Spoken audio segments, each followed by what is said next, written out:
Place the hamburger patties on a frying pan coated with oil. Please wait until the hamburger patties are cooked. Use a spatula to flip the hamburger patties. Wait until the other side of the patty is cooked. Turn off the induction cooker by pressing the power button. Place the cooked patties on a plate. Place the tomato on a cutting board and cut it. Put the cut tomato in an empty bowl. Using a knife can be dangerous. Carefully. Place the cutting board and cut it. Put the sliced paprika in an empty bowl.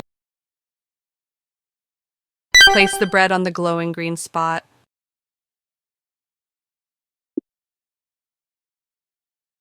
Put the cheese on the bread. Add the tomato.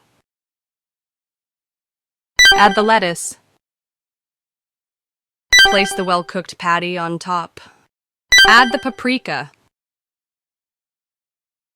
Place the top bun.